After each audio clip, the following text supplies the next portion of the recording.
Decider match நடக்க போகுது. இதில் கண்டிப்பாக இந்தியா தான் வின் பண்ண 2-1 அப்படின்ட்டு.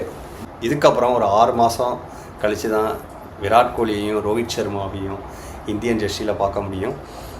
ஏன்னா இதுக்கப்புறம் வந்து வேர்ல்டு கப் வரப்போகுது, அதுக்கப்புறம் ஐபிஎல், அதுக்கப்புறம் தான் இங்கிலாந்து சீரியஸ்ன்னு நினைக்கிறேன்.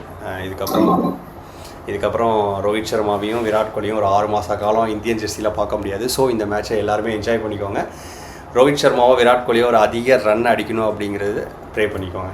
மெயின் ஓப்பனிங் தான். போன 2 மேட்ச்லயும் ஓப்பனிங் தான். ஓப்பனிங் யார் விளையாடலன்னா, ஓப்பனிங் ஹிட் பண்ணலன்னா மெயினா ஸ்கோரிங் கம்மியாயிடும். அதுக்கப்புறம் டே நைட் மேட்ச் டாஸ் கண்டிப்பா இருக்கும். இந்த ரெண்டு கண்டிஷன் தான். இந்த கண்டிஷன்ல எப்படியும் டாஸ் மெயினா வேணும். அந்த டாஸ்னால ஒரு இந்தியாவோட ஸ்பின் பவுலர், ஒரு இந்தியாவுக்கு ஒரு பெஸ்ட்டாக பெர்ஃபார்ம் பண்ணிட்டு இருக்க குல்தீப் யாதவோட ஸ்பின் ரெக்கார்ட் பார்த்தீங்கன்னா இந்தியா ஃபஸ்ட் பேட்டிங் பிடிக்கும்போது ரொம்ப நல்லாவே இருக்குது. லைக் வந்து அவரோட ஆவரேஜ் பார்த்திங்கன்னா 22 சம்திங்கு. ஸோ நல்லாவே பெர்ஃபார்ம் பண்ணியிருக்காரு. ஆனால் அதே குல்தீப் யாதவ் செகண்ட் இன்னிங்ஸில் பால் போடும்போது பார்த்திங்கன்னா அவரோட ஆவரேஜ் பார்த்திங்கன்னா கிட்டத்தட்ட 36-38 இருக்குது. ஸோ அதுதான் இந்தியாவுக்கு ஒரு மெயின் ரீசன் இந்தியா தோக்குறதுக்கு. ஏன்னா போன மேட்சும் பார்த்துக்கிட்டிங்கன்னா கிட்டத்தட்ட 84 ரன்ஸ் கொடுத்துருந்தாரு. டேரல் மிச்சல் அவரை வந்து ரொம்ப ஈஸியாக விளையாண்டார். லைக் எப்படி சொல்கிறது, இவனா ஸ்பின் பவுலரே கிடையாது அப்படிங்கிற அளவுக்கு விளையாண்டான். ஆனால் டேரல் மிச்சல் ஒரு பெஸ்ட்டு ஸ்பின் பவுலர் பேட்ஸ்மேன் தான். இருந்தாலும் அவர் வந்து ரொம்ப ஈஸியாக விளையாண்டார். அப்போ போய் ஒரு ஸ்டாட்ஸை செக் பண்ணும்போது தான் தெரிந்தது, இந்த மாதிரி ஃபாக் கண்டிஷனில் இப்போ இந்த பனி பெய்யும் போது அவன் வந்து ரொம்ப ஒஸ்ட்டாக பெர்ஃபார்ம் பண்ணியிருக்கான். அதனால தான் இந்தியா செகண்ட் இன்னிங்ஸ் பவுலிங் போடும்போது அதிகமாக வின் பண்ணுறதே கிடையாது.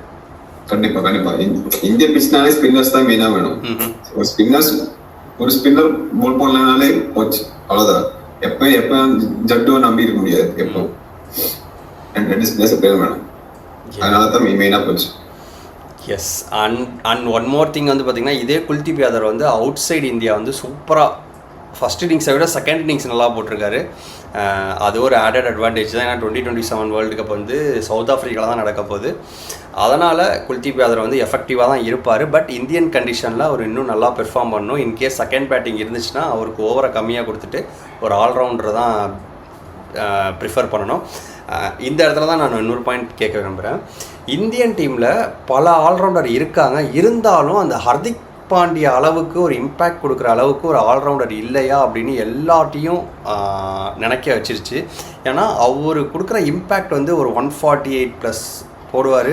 அதேமாரி பேட்டிங்கில் நான் இருக்கேன்டா, என்னை அவுட் ஆக்கிட்டு நீங்கள் ஜெயிச்சுக்கோங்கடா அப்படிங்கிற அளவுக்கு தான் அந்த பேட்டிங் பெர்ஃபார்மன்ஸும் இருக்கும். பவுலிங்கும் அந்த லெவலில் போடுவார். அந்த கான்ஃபிடென்ட்டு, அந்த ஆரா எல்லாமே அந்த மனுஷன்ட்ட இருக்கும். கிட்டத்தட்ட 150-140 கோடி பாப்புலேஷனில் இந்த மாதிரி ஒரு ஆல்ரவுண்டர் வந்து கிடைக்காம இருக்குன்னா அதை பற்றி என்ன, லைக் கிடைக்கவே இல்லையா, இல்லை நம்ம வந்து போய் யாரையும் ஃபைன் பண்ணலையா அப்படின்னு தான் எனக்கு டவுட்டாக இருக்குது. நம்ம ஃபைன் பண்ணலாம் சொல்ல முடியாது, ஃபைன் பண்ணி வச்சிருக்கோம். பட் யாரும் யூஸ் பண்ண மாட்டேங்கிறோம். நம்ம இப்போ இவ்வளோ பார்த்தாங்க, நிதிஷ்குமார் ரெட்டி இருக்கா, யூஸ் பண்ணல. நம்ம பேட்டிங் பண்ணா போலிங் கொடுக்கல. அதுக்கு முன்னாடி சுவேந்து போய் யூஸ் பண்ணிருந்தோம். சுவேந்து போலிங் மட்டும் தான் கொடுத்துருந்தோம், பேட்டிங்கே கொடுக்கல. பேட்டிங் பொசிஷன் கிடையாது சுவேந்து போய்க்கு. அப்படி அதுக்கப்புறம் பார்த்தீங்கன்னா வாஷிங்டன் சுந்தர் ஸ்பின் ஓவரங்க பார்த்து போட்டோம். எப்போயாச்சும் ஸ்பின் போடுவான், இல்லைன்னா பேட்டிங் ஆக்கிடுவாங்க. ஃபுல் கண்டிஷனில் யாரும் யூட்டிலைஸ் பண்ணல. யூட்டிலைஸ் பண்ணதான் நமக்கு தெரியும். இதே கண்டிஷனிங் போய் இப்போ யாரு இருக்கா ஆல்ரவுண்டர்ல? இப்போ முன்னாடி வெங்கடேஷ் பவுல் போட்டுருந்தா, இப்போ பவுலிங் கொடுக்கறதுல பேட்டிங் மட்டும் தான் பண்ணுறான். எப்போதான் நீங்க டொமஸ்டிக் மேட்ச் பார்த்தா பவுல் போட்டுருப்பான். ஆமா, ரீசெண்டா நல்லா பெர்ஃபார்ம் பண்ணிருக்காங்க. நல்லா பெர்ஃபார்ம் பண்ணிருந்தா பவுலிங்ல. அதுதான் நம்ம கொடுக்கணும். நம்பிக்கை நம்பி டீம்ல எடுத்தா பெர்ஃபார்ம் பண்ண சான்ஸ் கொடுக்கணும். கொடுக்கறது இல்ல, என்ன பிரச்சனை தெரியல. அவங்க நெக்ஸ்ட்ல நல்லா போடலையா, அதனால தான் கொடுக்க மாட்டாங்களா, அதான் தெரியல என்ன பிரச்சனைன்னு. இல்லை, இந்தியன் டீமில் ஆல்ரவுண்டர்னு ஒருத்தர் நிதிஷ்குமார் ரெட்டியை எடுத்துட்டாங்க. ஓகேவா, போன மேட்ச்சில் குல்தீப் யாதவுக்கு விழவே இல்லை பால். ஈஸியாக டேரல் மிச்சல் பெர்ஃபார்ம் பண்ணிகிட்டு இருந்தான் ஓவரை. ஈவன் தோ நிதிஷ்குமார் ரெட்டி இருந்தும் அவனை 2 ஓவரோடய கட் பண்ணிட்டான். அட்லீஸ்ட் நீங்கள் 5 ஓவர் 6 ஓவர் எக்ஸ்ட்ரா கொடுத்துருந்தீங்கன்னா லைக் அந்த மேட்ச் தோக்க போகுதுன்னு தெரிஞ்சிருக்கும். வாட் எவர் இட் இஸ், நீ ஒருத்தனை பிளேயராக எடுத்துட்ட அப்படின்னா நீ அவனுக்கு சான்ஸ் கொடுத்துருந்துருக்கணும். ஆனால் நீ வந்து 5 ஓவரை வச்சு தான் 5 பவுலரை வச்சு தான் ரொட்டேட் பண்ணிட்டு இருந்த. 6வது 2 ஓவர் தான் போட்டிருந்தார். இன்கேஸ் அவர் வந்து கில்லுக்கு அவர் மேலே கான்ஃபிடென்ட் இல்லையா இல்லை என்னன்னு தெரியல, பட் ஆல்ரவுண்டர் எடுத்துருச்சு. ஹோம் சீரியஸு 2027 தான் வேர்ல்டு கப் வரப்போகுது அப்படின்னா ஹர்திக் பாண்டியாவுக்கு ரீப்ளேஸ்மெண்ட்டாக ஒரு ஆல்ரவுண்டர் இந்தியா கண்டிப்பாக எடுத்தே ஆகணும். ஏன்னா 2023 வேர்ல்டு கப்பில் நம்ம மெயினாக தோற்றதுக்கு ரீசன் வந்து ஹர்திக் பாண்டியாவும் ஒன் ஆஃப் த ரீசன். ஏன்னா அவன் பாதியிலேயே வெளில போயிட்டான். 23ல் ஹர்திக் பாண்டியா இல்லாதது தான் நம்மளோட மெயின் ட்ராபேக்கு. ஏன்னா அந்த கிளட்ச் சுச்சுவேஷனில் 2 விக்கெட் போயிருந்துச்சு, கிட்டத்தட்ட 36 for 2 சம்திங் இருந்துச்சு. அந்த சமயத்தில் ஹர்திக் பாண்டியா வந்து 2 மூஞ்சிக்கு ஏற்றுற மாதிரி பவுன்ஸு ஷார்ட் பால் போட்டின்னா டிராவிஸ் ஹெட்டாக இருக்கட்டும் இல்லை லேபுஷனாக இருக்கும், ஏதோ ஒரு பால் அடித்து அவுட் ஆகிறதுக்கான அதிக சான்சஸ் இருந்துச்சு. அந்த மாதிரி ஒரு ஆல்ரவுண்டர் கிடைக்கவே இல்லை. நிதிஷ்குமார் ரெட்டி இருக்கார் அப்படின்னாலும் அவரை வந்து பெர்ஃபார்ம் பண்ணவே விட மாட்டேங்கிறாங்க.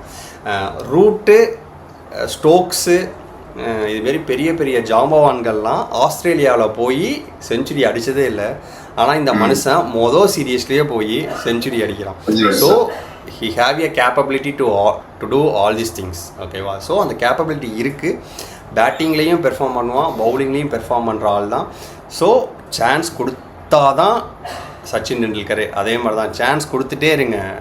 ஹர்ஷித் ராணாவுக்கு சான்ஸ் கொடுத்தீங்க, பெர்ஃபார்ம் பண்ணுறாரு. இப்போது சேம் திங், அட்லீஸ்ட் 5 ஓவர் கொடுங்க, அடித்தாலும் பரவாயில்ல, கண்டினியூஸாக 5 ஓவர் கொடுத்தானா அவனுக்கு கான்ஃபிடென்ட் வரும், எப்போ போடலாம் என்ன பண்ணலான்னு தோணும். கண்டிப்பாக பெர்ஃபார்ம் பண்ணுற அளவுக்கு ஒர்த்தான கேண்டிடேட் தான் டேரல் மிச்சல். அந்த மொட்டை மண்டை லைக் அவன் வந்து 30 அவர் ஏஜ் 30 இருக்கும்போது தான் நியூசிலாண்டுக்கு டிபேட்டே ஆனார். சூப்பராக ஆடுவான். லைக் நம்ம வந்து இதே மாதிரி இன்னொரு பிளேயரை எடுத்து பேசணும் அப்படின்னா ஹாஷிம் ஆம்லா. ஸோ அவரும் கொஞ்சம் லேட்டாக தான் சவுத் ஆஃப்ரிக்கன் டீமுக்குள்ளே வருவார். ஸோ அதே மாதிரி கைண்ட் ஆஃப் பிளேயர் தான் டேரல் மிச்சலும். ஸ்பின்னை ஒரு காலம் முன்னாடி போட்டு சூப்பராக ஆடுவான். பேக் ஃபுட்டில் போய் அடிக்கிறதும் ரொம்ப பொறுமையாக விராட் கோலி எப்படி சிங்கிள் டபுள்ஸ் அது மாதிரி அடிச்சுட்டு எப்போ வந்து அதை வந்து டபுள் ஆக்கணும் ட்ரிபிள் ஆக்கணும்னு அவருக்கு தெரியும். அந்த சமயத்தில் இவர் வந்து டபுள் ட்ரிபிள் ஆகிறாரு. அதே மாதிரி டெம்ப்ளேட்டை யூஸ் பண்ணி இப்போதைக்கு தரமாக பேட்டிங் ஆடிட்டு இருக்காரு. கூடிய சீக்கிரத்தில் இவர் நம்பர் 1 வந்துடுறதுக்கும் வாய்ப்பு இருக்குது. நியூசிலாண்டோட செமி வரும், மெச்சல் மறுபடியும் அடிப்பான், மறுபடியும் சான்ஸ் இருக்கு. கண்டிப்பா அந்த ஃபீலிங்ஸ் வந்துட்டே இருக்கு. மிச்சல் பார்த்தாலே அந்த ஃபீலிங்ஸ் வந்துட்டு இருக்கு.